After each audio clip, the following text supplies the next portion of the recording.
Ассалаумағалейкум, құрметті қазақ елі. Прямой эфирге кірмегелі біраз болып ұмытып та қалыппын ғой. Асылгүл ханым, кірдіңіз ба сіз?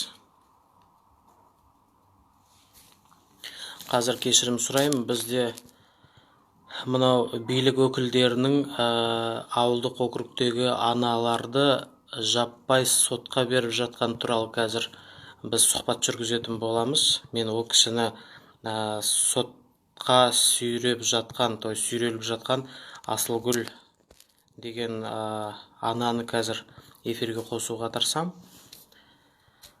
Бізде неге екен білмеймін, қосылмай тұрған жайы бар. Не себептен ауыл әкімі халықты сотқа беріп жатыр, сотта жеңілсе де апелляцияға беріп жатыр, жергілікті учаскелік полицейлерді сотқа беріп жатқан туралы сіздермен қазір сұхбат жүргізетін боламыз. Асылгүл ханым, сіз көрінбейсіз, мен сіз қосқан едім ғой.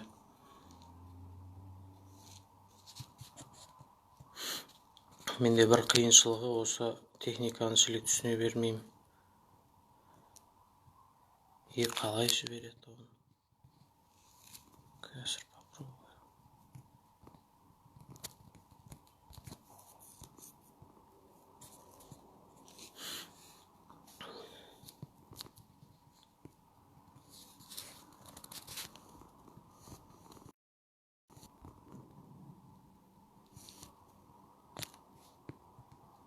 Приглашение дейді. Бұл кісі негізі мен қосқан екенмін, ол кісі қосыла алмай отыр. Асылгүл ханым, егер сіз анау эфирде отырсыз ғой, сол жерде төбесінде добавить дегенді бассаңыз, сіз эфирге шығасыз.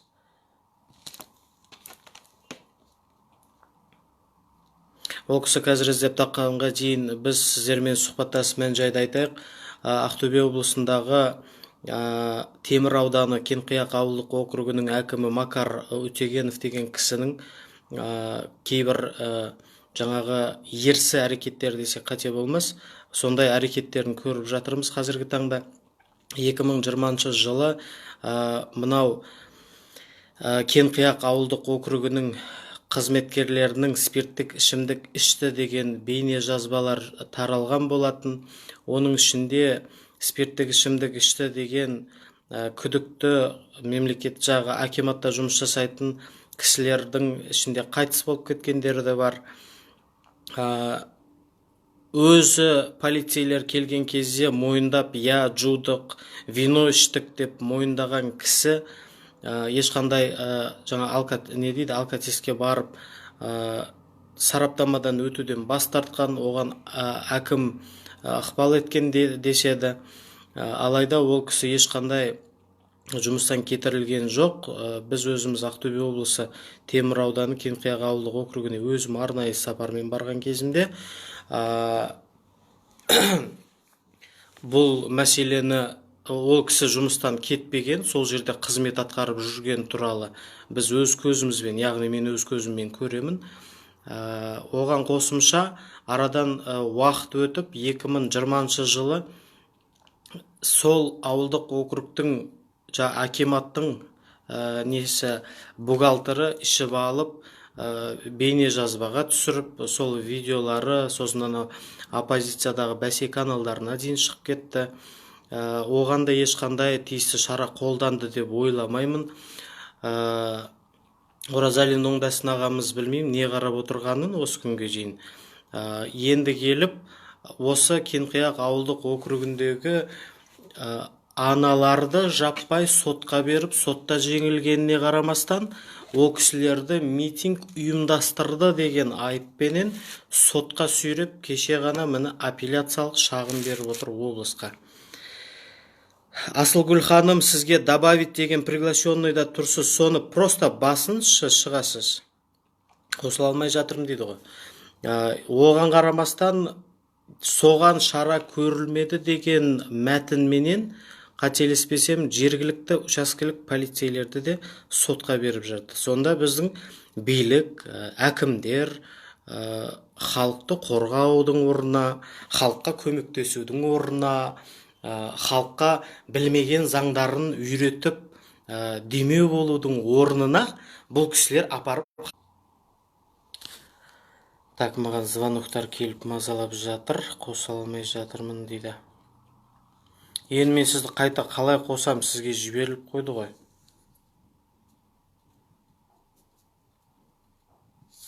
Эфиріңіздің астында добавить деген тұр, сізге приглашенный барып қойды, Асылгүл ханым. Сізді қосып қойғанбыз. Бұл эфир сіздің страничкаңызда да көрсетіп жатыр. Астында қарасаңыз, екі не тұр? Екі адамның смайлик сияқты, соның үстінде қызыл жанып тұр сізде. Соның үстіне басасыз, сөйтіп добавить дегенді қосасыз. Соменен біздің эфирде мына халықтың алдында екеумізді бейнемізді көрсетіп, жаңағыдай сұхбатымызды халыққа көрсете аламыз.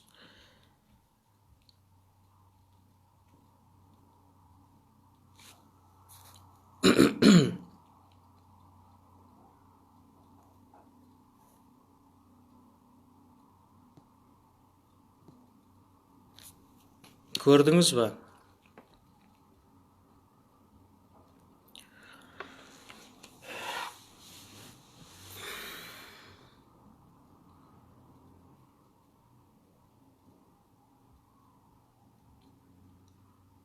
Ақтөбе облысының әкімі Оңдасын Оразалин ағамыз президенттен қатаң сөгіс алғанына қарамастан, бір ауылдық округ әкімін кішкене өзінің жаңағы сөзін өткізе алмай, немесе халыққа бір жағдай жасап бере алмай отырса, онда тым ұят екен. Міндетті түрде бұған үкімет басшыларын, президентті әуре қылып, соларға бір обращение жасау керек шығар, бұл кісілер жұмыс жасау үшін. Бұл өте сұмдық жағдай. Қазір ол кісіні сотталушының, яғни сот алдында жауапқа тартылып жатқан ананың біреуін қазір қосамыз. Болып жатқан мән-жайдың барлығын құжат түрінде, кейбір видео, аудио жазбалар бар, олардың барлығын мына халыққа, мына сіздерге көрсететін болады. Біз қазір тырысып жатырмыз барынша қосуға, дегенмен де ол кісіні қосу менде мүмкіндігі болып жатқан жоқ.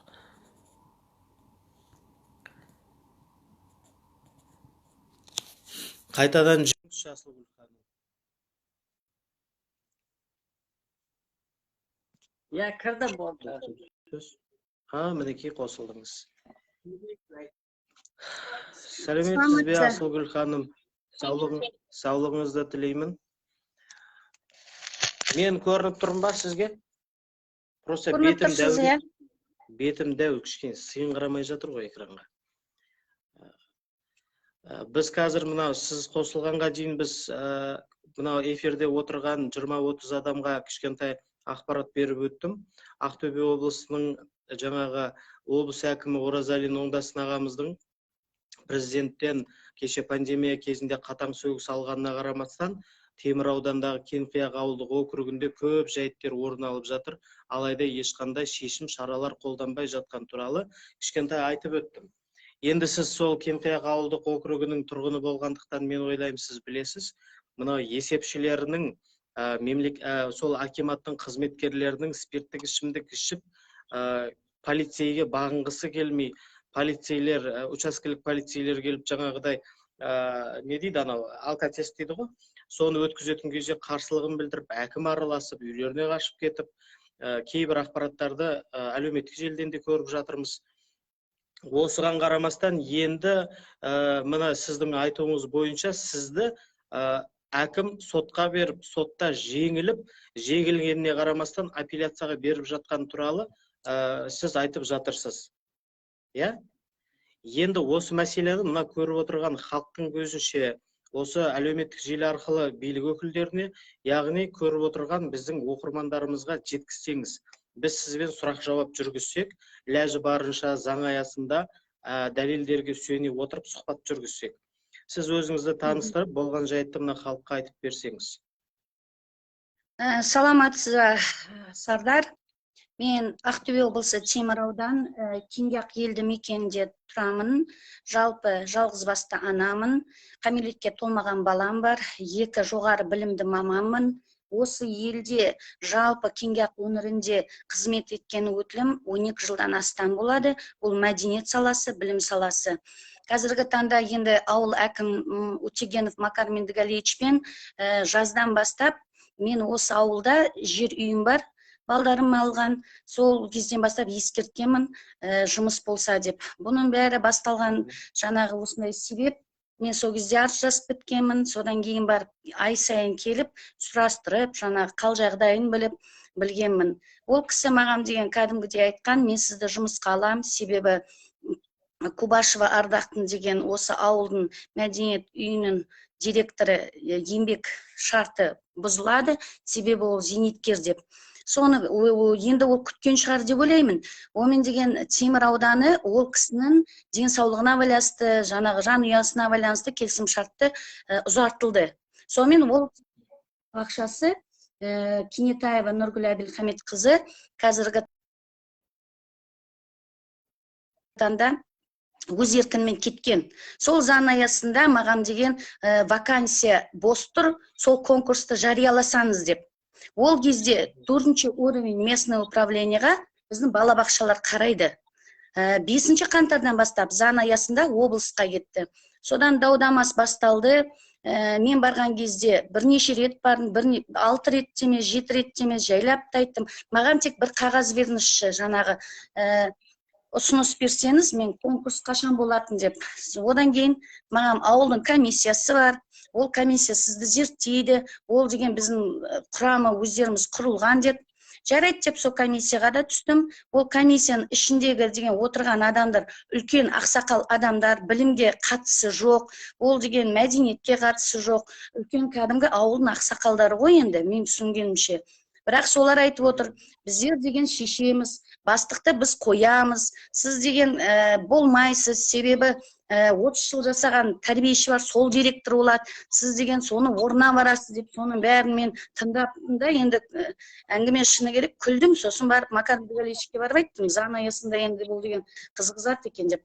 Енді не болса да маған деген ұсыныс берсеңіз, маған конкурстың қағазын беріңізші, қашан жарияланатын, соны алып кетейін деп. Сол жерде әңгіме басталып, жаңағы ұсыныс деген не деді, одан қалды, я не дам, вы со мной не работали дейді. Мен сол сөзге түсінген жоғым, неге мен ол кісімен жұмыс істеу керекпін, не себептен жұмыс істеу керекпін. Мен деген осы елді мекенде жұмыс істеп жатсам, резюмемді тапсырдым, документімді тапсырдым. Содан осы айқай басталды да, сол жерде милицияны шақырды. Содан енді осы күнге дейін үстімен полицияны кім шақырды? Ауыл әкімі шақырды. Қазіргі таңда менің үстімнен 6 арыз жазды, оның 5-еуі қысқартылды, себебі ешқандай дәлел жоқ. Мен барсам балағаттаған жоғым, ар-намысына тиетін сөз айтқан жоғым. Мен деген тек қана мына қағазды, міне көріп отырсыз ғой, 10-ші қыркүйектегі жазған арызының талабын сұрадым. Себебі заңда көрсетілген 15 күннің ішінде жауап беру керек, я 1 ай ішінде көлемі жауап беру керек. 10-ші қыркүйек, содан кейін бар ноябрь кетеді, декабрь кетеді, мен енді айтпайын ба. Содан кейін айтады, біздер деген қолымыз істемейді, анау дейді, мынау дейді. Сонымен ақыр аяғында осындай әрекетке түстік. Кеше сот болды. Сот отырысында деген жақсылық. Тіпті кешіресіз сөзіңізді бөлдім. Сол акиматта сіздің сұрақ жауаптарыңызға тұшымды, мардымды жауап бермей, полиция қызметкерін шақырып, бұл жерде ол полицейден кейін іс сотқа өтіп кетті ғой. Иә, сотқа өтіп кетті. Олар видеокамераны қарап, бақылап, зерттеп, олар деген арызды жазып отыр, былапыттап, балағаттап дейді. Ешқандай ол жерде балағаттау жоқ. Мен заң аясын білемін, жала деген заңды да білемін. Менің қазіргі үстіме қозғаған ісі, ол деген 5-ші ақпанда болған, сотқа өткен. Оның деген жаңағы 434-ші бап, 1-ші тармағы әкімшілік. Соның ішінде жаңа комиссия мүшесінде сіз айтқан Жақсылыкова, сол ұйымдастырған комиссия, сол деген 1-12 қаңтардан ол кісінің жұмысы келісім шарты қысқартылған. Бірақ сол кісі қарамастан ауыл ақсақалының төрағасының хатшысы дейді.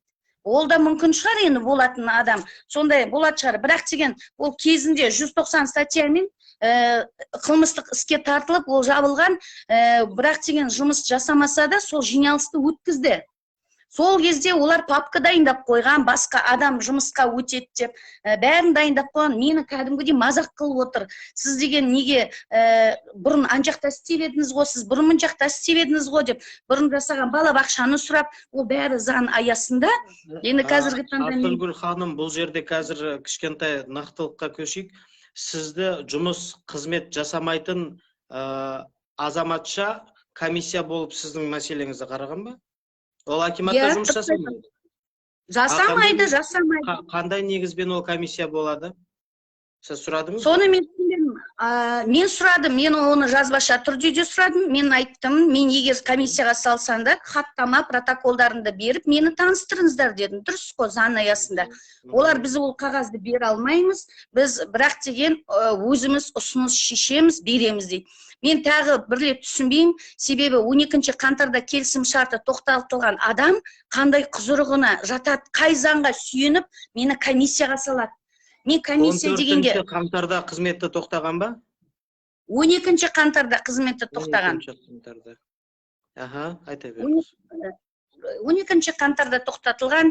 Оны ішінде деген кілең ақсақалдар, мен комиссия дегесін ойладым, білім бөлімінің адамы келген шығар, тағы деген директорлар бар шығар деп, собеседование деп ойладым да енді, өзіміздің көріп жүрген. Оның бәрін мен намысыма тиді, әрине болды. Содан кейін жаңа Макар Медгалевичке барғанда милицияны шақырып келді, сол жерде арызын берді. Мен сол жерде жылап та айттым. Милицияға арыз бергеннен кейін соттың алдында болмай тұрып та бұл кісіге барғанмын. Макар Медгалевич, сіз үлкен адамсыз, сіз деген производственниксіз, мүмкін сіз деген білмейсіз шығар деп. Сол кісі отпускада болған кезде зам аким Сералевич, Нуралы Сералевич уақытша қызмет атқарушы болды, оған да хат жазғанмын. Ол кісі маған бүйтіп жауап берді. Мен ештеңе білмеймін дейді. Мен айтам, сіз деген тест тапсырып, зам аким болып отырсыз ғой. Сіз маған қағаз жүзінде жауап беріңдер. Тек қана конкурс қашан өтеді. Я болмайды, я болады. Болды. 1 қаңтарға дейін сіздерге қарайды балабақша деп. Содан Макар Медгалевичтің қазіргі жауабы, мен деген бұйырса 2 балабақшаны қосам дейді, 1 директор болады дейді. Енді бұл деген мемлекеттік орында, бізде деген әр өзінің мөрі бар, уставы бар. Бұл деген производство емес, цех сияқты қосып салатындай. Сондықтан мен ойлаймын, енді мына жерде шикілік заң білмегендікі шығар деймін. Сонда да қазіргі заңына сай юристтер бар, ақылдасуға болады, сұрауға болады. Сотқа кетті. Сотқа кеткеннен кейін мен ол кісіге, Макар Медгалевичке өзім жеке бардым. Макар Медгалевич, бір ауылдың адамымыз ғой, ұят болады, арызыңызды алып тастаңызшы. Ертең халық күледі ғой, бір ауылда деген қырылысып жатыр деп, ұят, мен де таниды, ол кісіні де таниды, жаңағы. Нет, я не буду брать. Ұят болып бітті емес па? Халықты әкім сотқа берген деген енді мен ойлаймын, бұл өте ерсі, бұл сорақылық деп санаймын өз басым. Уже беріп қойды ғой сотқа. И сотта өзі жеңілді. Ол ұят дегенді көріп тұрған жоқ қой, менің байқауымша. Ол ештеңе емес, қазіргі таңда ол кісі апелляция беріп отыр. Апелляция беріп отыр. Бұл сотпен келіспеймін деп отыр. Себебі Темір ауданы соты жаңағы өзінің әрекеті дұрыс емес деп санайды шығар, енді өз еркінінде ол кісінің беретін. Менің қазіргі арланып отырғаным ауылдың әкімі ғой, халықты таниды, білет, жағдайды білет. Мені жаңағы сотқа беріп, тәркілегенше осы ішімдік ішкен адамдарды неге шарасын алмайды? Қазіргі таңда ішкі істер бөліміне де арызданып жатыр. Оларға неге береді? Ауылдың әкімі, менің ойымша, халықтың тыныштығын сақтау, бір-біріне татуластыру, халықтың жан айқайын есту. Мен ергіп бармаймын ғой. Мен ергіп барып отырған жоқ. Мен себебі өзім мұқтаждығымды халықтың жаңағы барса, өзім ақиқатын айтуға барады. Одан қалды көпбалалы ана Есенбаева Светаны да берді. Жаңағы милицияға мүмкіндігі шектеулі баласы бар. Мана осы сұхбаттың алдында әкімге кіріп шықтым, айттым, Макар Медгалевич, мынаның бәрі ят болып жатыр, сізге не болған, үлкен адамсыз ғой деп. Сонда ол кісі айтады, мен айтам, Есенбаевын да бере отырсыз, неге бересіз десем, білмеймін дейді, я не знаю дейді. Сонда ол кісі өзін бергеніне, әрекетіне, жасаған істеріне жауап бере алмай ма деп ойлаймын. Мен түсінбедім. Мен ол әкімді жамандағым да келмейді. Ол әкім өзінің стратегиясы бар шығар, бірақ халықпен жақын болу керек деп санаймын, Сардар. қазір Ақтөбе облысында облыс әкімінде қабылдауында болдым. Ондасын Оразалинде Жанайқайында айттым 9 ақпан күні. Сол кезде бәрін түсіндіріп айттым. Білмеймін енді қазіргі заң аясында енді қарастырылады. Облыс әкімі не дейді? Жауап Облыс әкімі әрине ол кісі деген айтып отыр ғой. Ал Кеңгияқтың енді Жанайқайын естуге тырысамыз дейді, бақылауға аламыз дейді. Бәр Жанайқайынды тыңдап 15 минуттай бөліп тыңдап отыр. Жалпы мен деген өз көргенім, мен еш уақытта жала жаппайтын адаммын, заңды білетін адаммын. Бір Шуа Темір ауданда тұрып, аудан әкіміне бағынбаған, облысқа бағынбаған әкім, ол команда болмайды деп санаймын. Мен өз пікірім. Темір ауданы менен тартып алып, балабақшаны дейді, больницаны дейді, оны қалай тартып алады, ол оншық емес қой. Ол бәрі заң аясында. Қалмағанбетовке ол бағынғысы келмейді. Облыс әкімінің деген жаңағы замдарын айтатыны, мен өзінің бір стратегия, мен түсінбедім ол кісіні. Енді өзінің саясаты бар шығар, маған айтқанмын, сізді деген прямой эфирге шығыңыз. Прямой эфирге шығыңыз деп айтқан болатынмын, ол кісі мен шықпайын дейді. Мен айтып отырмын, енді апелляцияға беріп отырса, сізде қандай менен алатын кегіңіз бар ма? Мен мысалы не істедім? Мақсатын айтты ма? Бәлкім сізден әкім ақша өндіргісі келіп жатқан шығар. Бәлкім сізді қаматқысы келіп жатқан шығар. Енді бір мақсат болу керек қой. Не өндіргісі келіп жатыр? Не қалап жатыр соттан? Сізді сотқа беріп. Мен соны түсінбей отырмын. Енді деген бір арыз емес, 6 арыз деген ол масқара шығар енді деген. Асылгүл ханым айтыңызшы, мысалға сотта жазады. Осындай пәленшені бабымен айыпты деп санап, осындай жаза қолдануыңызды сұранам. Сосын ол кісіден пәлен миллион ақша өндіруді, немесе оны қамауды сұранамын деп жазады. Негізі сотқа берген кезде. Тәртібі сондай. Ол сізден не қалап жатыр қазір?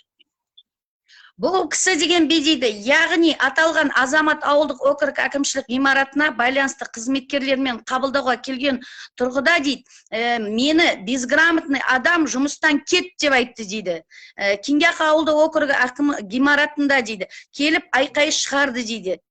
Дегенімен дейді, 5 ақпанда дейді, аудандық сот қаулысымен әкімшілік құқылық бұзушылық кодексінің 434 бабының 1 тармағына құрамы жоқтығынан әкімшілік құқық бұзушылығы туралы іс тоқтатылды дейді. Сот тоқтатылған іспен бұл кісі келіспеймін деп отыр. Қаулы, мен айтып берейін шешкен Темір аудан Ермұхамедова Асылгүл Жылқайдаровна қатысты әкімшілік құқық бұзушылық туралы іс Қазақстан Республикасының әкімшілік құқық бұзушылық туралы кодексінің 434 бірінші бабын бөлігінің құрамының бөлгерлері болмағанына байланысты тоқтатылды дейді. Жалпы мен ол кісіні балағаттаған жоғым, арнамысына теген жоғым. Мына жерде бәрін айтып отыр. Жаңа куәгерлерді сұрады, бәрі айтып отыр, келді, Жанайқайын айтты, дауыс көтерді, рас дауыс. Бірақ ол жерде балағаттаған жоғым. Безграмотный адам жұмыстан кет деген, ол өзіне солай қабылдаған шығар. Мен олай сөз айтқан жоғым, мен оған айттым. Сіз деген қазір мұны Бәлкім ауыл әкімі өзі безграмотный деп есептейтін шығар, қайдан білесіз? Мүмкін, мен енді оған айта алмаймын да, бірақ деген мен ойлап отырмын да, мен өзге жерде айттым. Вы сейчас ведете себя, вот эти бумажные волокиты, у вас идет безграмотность. Напишите один листок. Орысша сөйлейді ғой, орысша жауап бердім оған, о кісіге ше. Айттым, напишите, қазіргі таңда 4 уровень местного управления, біз конкурсқа әлі жарияламаймыз, сізді жұмыспен қамтамасыз орталығына тіркелу сұраймыз, алдағы уақытта бақылауға аламыз. Болды, бір қағаз. Сол беру керек еді маған. Ол кісі деген алтта мен бермеймін, комиссияға түсесің, комиссия шешеді дейді. Оны ішіндегі жаңағы Тимур деген бар, афганец, ауылдың азамат жігіті, мысалы, ел танитын, халық сыйлайтын. Сол кісі маған айтып отыр. Ана ұмсындық деген бар дейді, тәрбиеші 30 жыл отырған. Сол директор болады дейді, сен соның орнына барасың дейді. О кісі кім өйтіп шешетін? Ауылдың тұрғыны. Мына жерде мен деген ешқандай талап жасап отырған жоғым, мен ол әкімнің үстіне арыз жазып отырған жоғым, мен бірінші арыз жазсам, ол кезде ренжуге болады. Мен деген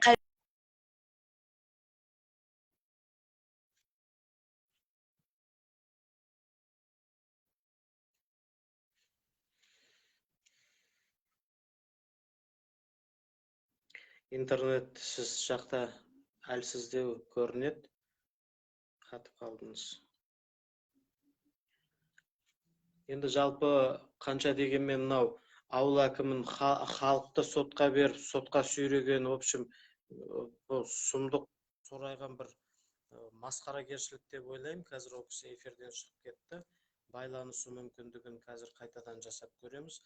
Оғанға дейін бізде, құрметті қазақ елі, бізде дәл осы Кеңқияқ ауылдық округіндегі екінші әкім онда сотқа беріп жатыр дейді. Светлана Есенбаева қазір бізге эфирге шығып жатыр. Ол кісіні де біз қосайық. Бұл кісінде айтары бар көрінеді. Жаңа Асылгүл ханым айтты ғой, бұл кісінде қазір сотқа беріп, полицейге беріп, заң алдында жауапқа тартуға тырысып жатыр дейді ауыл әкімі. Светлана ханым, сізді қостым, алайда сіз қосылмай жатырсыз. Қайтадан шығып кеттіңіз шамамда. Асылгүл ханымды өзің барынша айтсын, шығып кеттіңіз ғой. Естіліп жатыр ма даусың?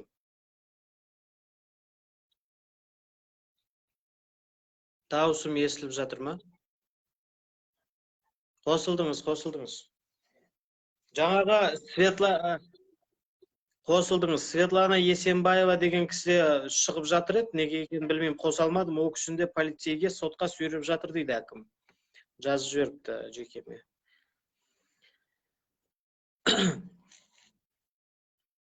Алло. Сізде интернет желісі әлсіз деп нашар болып жатқан көрінеді, қатып қалдыңыз ғой. Жалпы мен мына полицей қызметкерлердің қанша полицейді сотқа берген туралы білгім келген еді. Қазіргі естіп отырсыз ба мені? Естіп отырмын.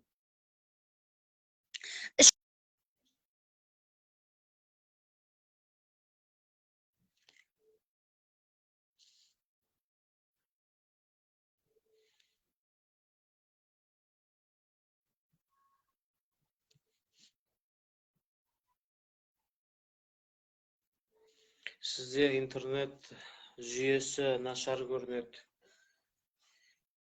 Қосылды ма? Қосылды ма? Қосылды. Қосылып жатыр ма? Қосылды, айта беріңіз. Милицияны беріп, ішкі істер бөлімінің беріп отырған себебі, неге менің арызым, яғни қысқартылып жатыр. Ол деген, милиция деген қолынан алып бетіп қысқартып самайды, ол қағаз құсап. Ол да заңға негізге сүйенеді ғой полицейлерде. Бас екеу емес қой. Соны айтам. Бас екеу емес, сондықтан ешқандай дәлел табылмағасын, ол істер қысқартылды. Сонда да ол кісі келіспей отыр. Ойлайды шығар, енді менде деген жаңа тамыныс бар, тамыр бар, я туыс бар деп. Қазіргі таңда ондай менде өзімде ешқандай жоқ. Жалғыз жасты анамын, әке шешем қайтыс болған, ағам қайтыс болған, менің 2 баламнан басқа, 2 қайным бар, басқа ондай деген таныс тумам жоқ. Ал былай келсе, енді Макар Медегалич менің тумам табын болып келеді, енді шындай келсе. Былай айтқанда, табындарымыз рулас қуса, енді ят қол деген, мен манада айтып жатырмын, Макар Медегалич қарындасыңыз болып келем, бірлесіп жасайық, менің энергиямды пайдаланыңыз, ауылдың халқын жағдайын білем, бір-бірімізге бірлесіп жұмыс істейік деп. Мен әйел адам болғасын, кішкене басымды иейін, ол кісіге айтайын, ят бола, арызды бермей-ақ қойын десем, зам акимге дейін барды ол кісіге. Швардан азамат ұмытып қалдым, сол кісі де барып айтқан. Жанбулатович. Аудан әкімінен де келіп, арызды алыпсан зұят болып. Аудан әкімі де келді, сол деген, енді бұл кісінің өзінің мінезі шығар енді. Бұл мінезді деген мен ойлаймын, отбасында, өзінің достарына көрсету керек. Халықпен жұмыс істеген кезде әр адам неше түрлі проблемамен келеді ғой. Сондықтан әр адам дұрыс деп ойлаймын. Және де ең бірінші бұл, мен сотты жеңдім деген мақтаныш жоқ. Мен мына сотқа бергеніне арланам, мен ұялам. Менен сұрайды, сен беріпсің ғой деп. Мен берген жоғым, мен халқыма тағы айтам, Темір ауданы болсын, қазақ елі болсын, Макар Меңдіғалиевич менің үстімнен 6 рет арыз беріп отыр. Сол ұят маған. Елбасымен. Соның 5-еуі қысқартылып, 1-еуі іске барып, ол 1-еуі тоқтатылды. Енді ол кісінің талабы неге олар тоқтатылды деп. Мен бір жақсы не айтам, қай уақытта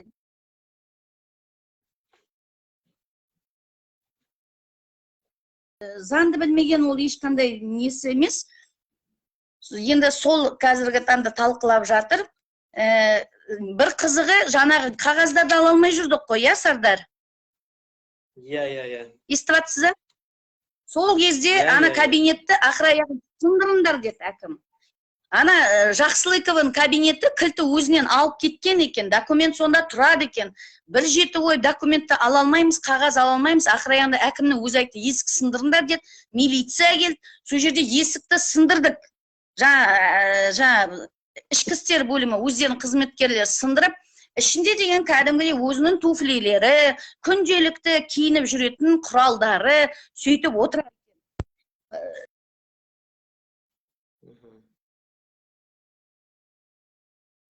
Шарт тоқтатылған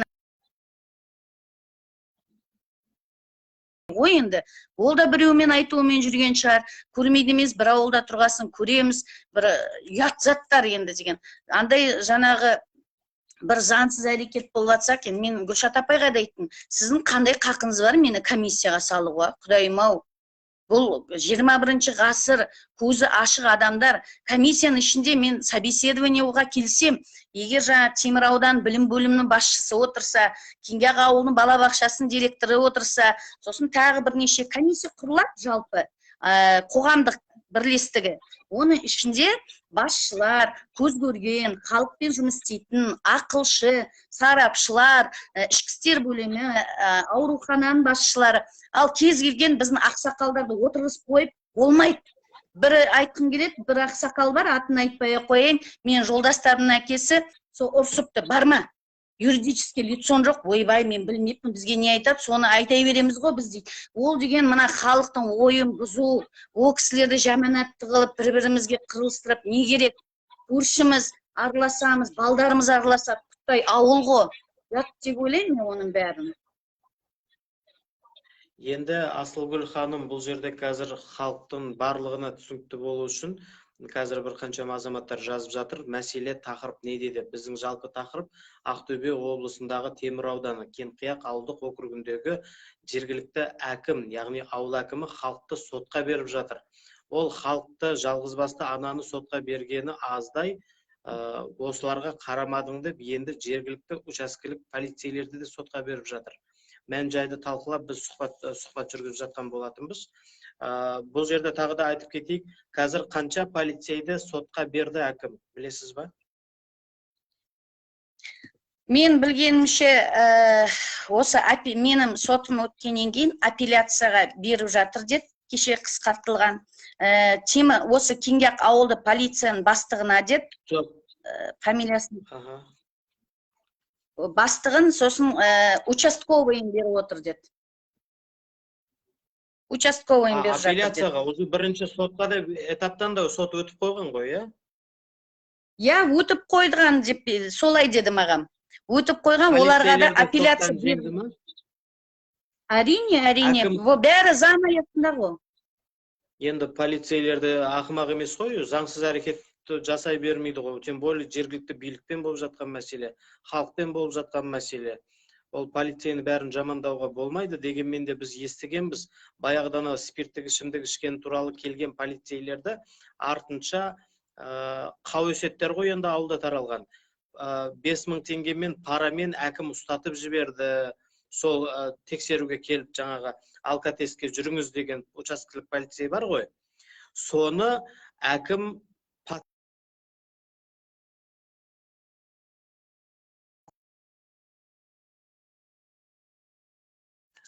сотқа беріп жіберді деп осындай қауесетте таралған.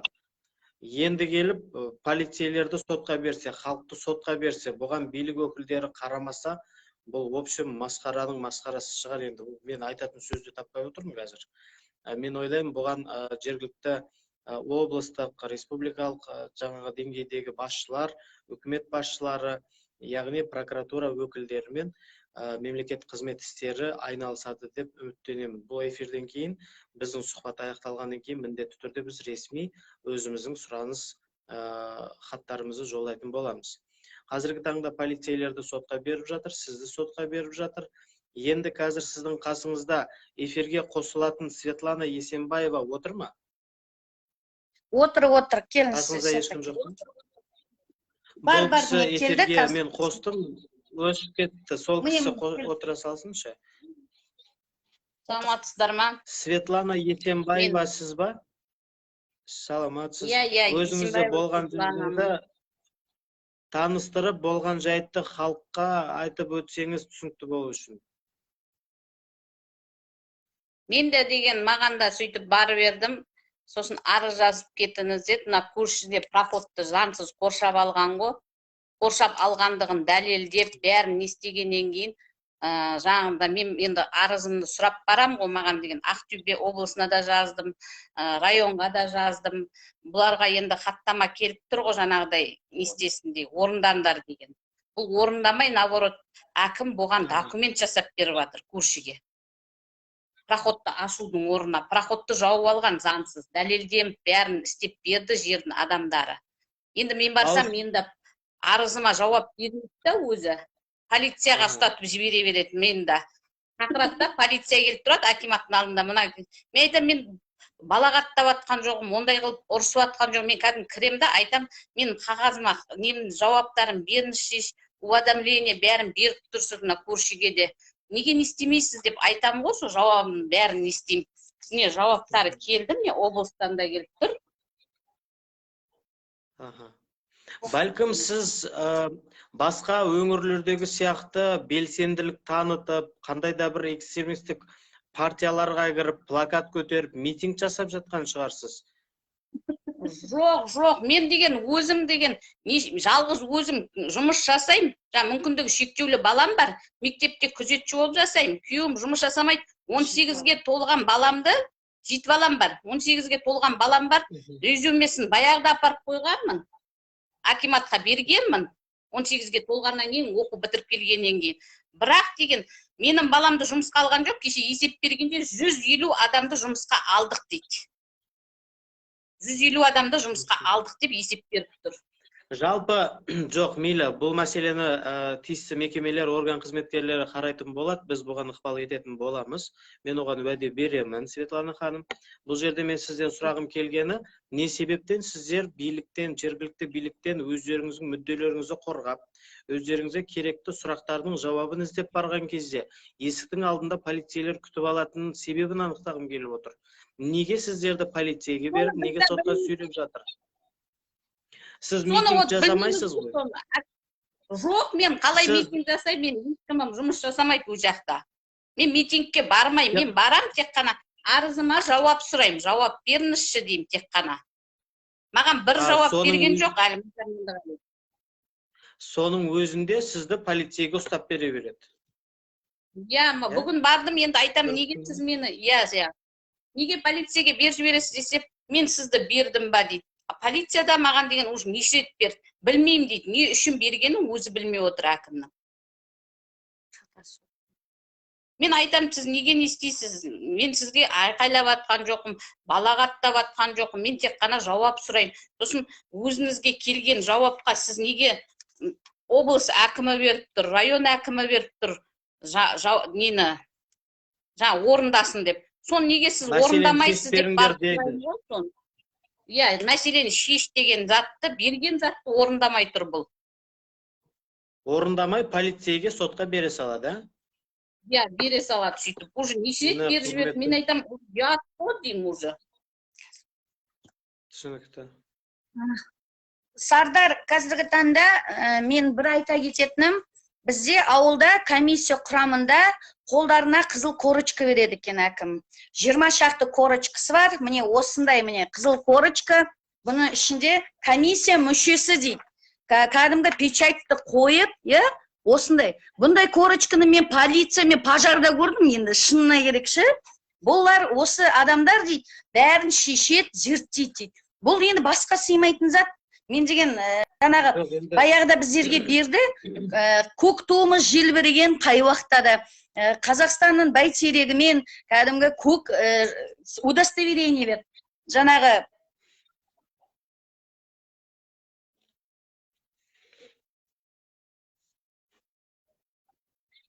мен айтам, мынау қайдан шықты десем, а других корочек не было, говорит, мы купили и сдали им дейді. Сонда әрбір ішінде деген әкімшілік құқық бұзған балалары жүр ауылдың. Мысалы ше, ол заң білмейді. Ол деген жаңағы әкімшіліктен тартылған, 15 сутка отырып шыққан, жас жігіттер корочканы ұстап алып, мен комиссиямын дейтін, ондай енді ұят қой ол деген. Ол жас балалар түсінбейді, заңды білмейді. Мен оны бәрі корочка Жақсылыкованың қолында жүреді. Печать Жақсылыкованың қолында жүреді. Бұл нағылған масқара, мен түсінбедім. Қазір ол кісі Асылгүл ханым, бұл қызметтік куәліктер, корочка ксиваларға келетін болсақ, ол мысалға ондай қызметтік куәлік менде де бар. Өйткені комиссия мүшелері болсын, бақ өкілдері, адвокаттар, врачтар, депутаттар, қандай да бір лауазымды тұлғалар болатын болса, оларды сол қызметпен айналысатынын растайтын, орысша айтқанда допуск. Растайтын нәрсе. Енді сіз айтып жатырсыз, әкімшілік жаңағы жауапкершілікке тартылғандар жүр дейсіз. Бұл әкімшілік жауапкерге тартылғандарды енді бұны арнайы бір комиссия, мемлекет қызмет істері, ауылдың үлкен сауатты ақсақалдары шешу керек әрине. Менің ойымша, дегенмен де әкімшілік құқық бұзушылық ол қылмыскер сотталды деген сөз емес. Мысалға жалпақ тілмен айтқан кезде қазір мен кешкісін спирттік ішімдік ішіп алып, үйімнің көршілерінің мазасын алсам, мені де мастығым тарағанша қамап тастайды, алып кетеді, соттайды. Дегенмен де ол қылмыскерге жатпайды. Немесе көшеде темекі тарту, бұны қылмыскер деп, оны заңға қайшы деп айтуға келмейді. Дегенмен де, егер әкімшілік жауапкершілікке тартылып жүрген азаматтар болатын болса, бұны енді шын мәнінде де комиссияға қойған адам кішкене ойланып қою керек деп ойлаймын. Оны бірақ аса бір қылмыс деп айта алмаймыз оны. Мен де соны дұрыс айтасыз, сізбен келісемін, аса қылмыс деп айта алмаймын, бірақ бұнандай деген допускыны сіз айтқандай бір деген көз көрген, басшылықта жасаған, мен тағы бір рет тоқтатылып айтам, ауылда деген әрине, бәрі пенсионерлерге ондай таратып қойып, жаңағы айтып, сіздер шешесіңдер, сіздер білесіңдер деп айту ұят шығар деп ойлаймын. Құрметті Сардар, ең бірінші сізге көп-көп рахмет айтқым келеді. Біздің жан айқайымызды естіп отырғаныңызға, мына жерде бұл мақтаныш емес, бір прямой эфирге шығып, әкімді жамандау емес, бұл мына жерде кемшілік, өзімізді дұрыстамасақ, бізді ешкім дұрыстамайды. Даладан келіп ешкім дұрыстамайды. Прямой эфирге шыққанмен. Осы прямой эфирді көрсе, мен тағы бір рет айтам, құрметті Макар Меңдіғалиевич, қазіргі таңда осындай әрекеттер болса, әлде кеш емес татуласуға, әлде кеш емес бітімшілік келісімге келуге, бірлесіп жұмыс істеуге, мынандай әрекет. Бүгін мен заң білетін ана ретінде 6 арзал отсам, ертең сырттан ашулы келген ана бетіне кейде түкіріп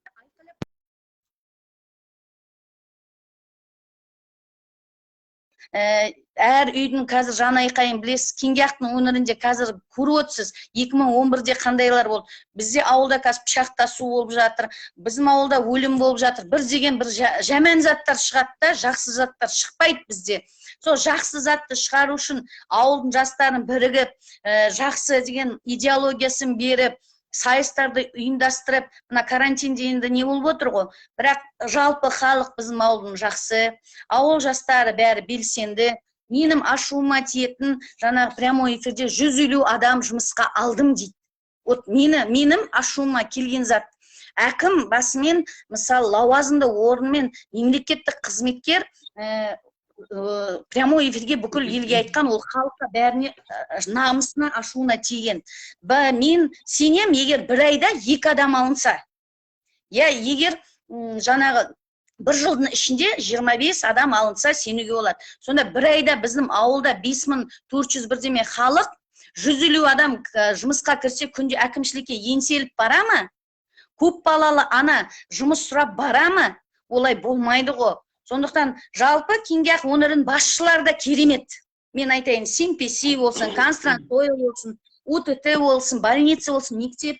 Әкімнің өзі мына басшыларды қосып, солармен бірлесіп жұмыс істеп, әрқайсысына кәдімгідей айтса, біздің басшылар бәрімен жақсы жұмыс істейді деп ойлаймын. Себебі өзім басшы болдым, оның бәрін білем. Ауылдың азамат жігіттері Кеңгаққа болсын дейді. Кейде әкім айтпай-ақ та, міне бүгін таңертең тұрдық, бізде деген ауыл қармен көміліп жатыр. Хотя бізде мұнайлы шырайлы жер, бір техника жүріп отырған жоқ. Баяғыда бізде деген Сатанова Розжанина жасады, одан кейін Жайнагүл жас қыз жасады бізде. Олар деген қар жауып жатырғаннан түнде уже информация беріп, жігіттер таңертең ұят болмасын, ауылды тазартып шығайық. 5-6 көше ғой бізде деген, қала сияқты емес. Сондықтан мен ойлаймын, қазіргі таңда енді бұл деген сұхбат бәріне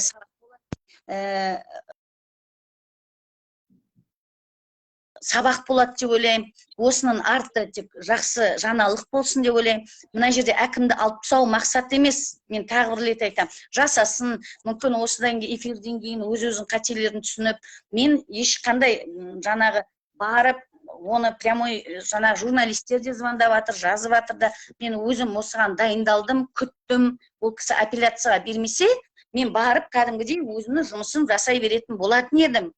Бірақ менің үстіне 6 арыз беріп, апелляцияға бергеннен кейін мен жанайқайымды тіпті деген не істерін білмей қалдым.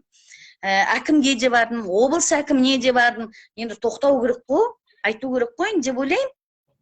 Мына жерге әкім болып келдім ба, халық сені сайлады ма? Бір келіншектің жаңағы жанайқайы, екінші көп балалы ана келеді, үшінші ертең тағы біреулер келеді. Солай сотқа бере бересің бе? Ұят қой мынауын деп бір нақты қою керек деп ойлаймын. Сондықтан сізге көп-көп рахмет. Нәтижені күтем. Қай уақытта да сізбен сұхбаттасып, танысып отырмын сізбен. Мына мен жалпы айтып отырмын, мына арыздарға бола, осы арыздардың бәрін, міне мысалы мен қазір көрсетіп өтейін. Жаңағы қайда міне? Мына қараңыз. Мысалы деген 12-ші жаңағы біздер алсақ 10-шы қыркүйектегі тек соны 13-ші күні полиция қызметкерлерімен қол қойдыртып растап алып отырмын. Сонда мен деген қыркүйектен бастап арызымды ала алмай отырмын.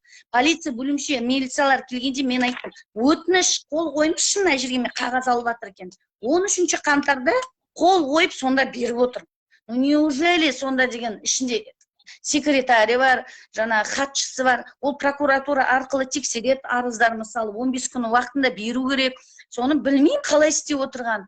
Бәрі заң аясында болу керек деген сияқты. Замакем Нұралы Сералевич қазіргі таңда бізде жас маман, Темір ауданынан келген замакем.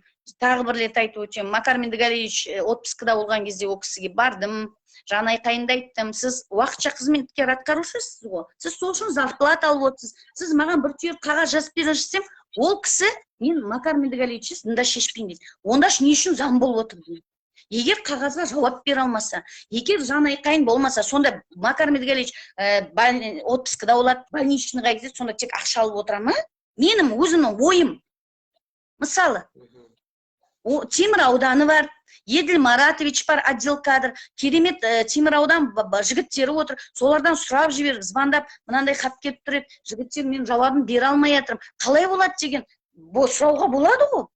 Мен түсінбедім жалпы осы жұмыстарын.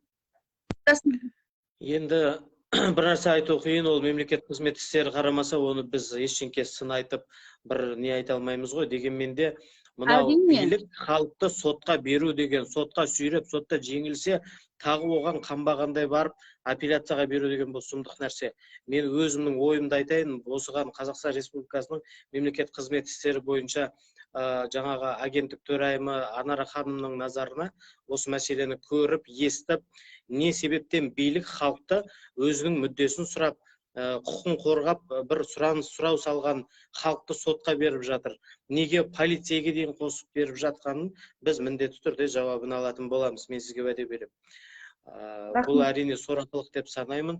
Сізбен танысқаныма өте қуаныштымын. мен ойлаймын оң шешім болады. Апелляцияда да сізге жеңіс тілеймін. Үлкен Рахмет. рахмет сізге. Сау болыңыз. Сау болыңыз. Құрметті қазақ елі, негізі көп сөйлеп қойдық, оған айып етпеңіздер. Жалпы мынау Ақтөбе облысындағы президенттен қатаң сөгіс алған Оразалин Оңдасын ағамыздың басқаруындағы облыста, Ақтөбе облысында, Темір ауданының Кенқияқ ауылдық округінің әкімі полицейні де жаңағы жалғыз басты аналарды да сұрау салғаны үшін сотқа беріп, сотта жеңілгеніне қарамастан апелляциялық шағым түсіріп жатыр облысқа. Бұл мен ойлаймын, әркім өзіңіздің пікірлеріңізді жазасыз. Тиісті мемлекеттік қызмет істері бойынша агенттіктер, департаменттер, үкімет басшылары, жергілікті полицей, прокурорлар осыған шешім шара көріп, өз назарына бақылауына алады деген үміттемін. Сіздер алтын уақыттарыңызды бөліп, біздің эфирдегі сот алдында жауапқа тартылып жатқан жаңағы ханымдармен сұхбатты көрдіңіздер, уақыт бөлдіңіздер. Оның өзіне үлкен сіздерге алғысым шексіз. Рахмет айтамын. Алдағы күнде қосымша сіздермен тағы да ақпараттар бөлісеміз. Сау, сәлеметте болыңыздар. Баршаңызға үлкен рахмет.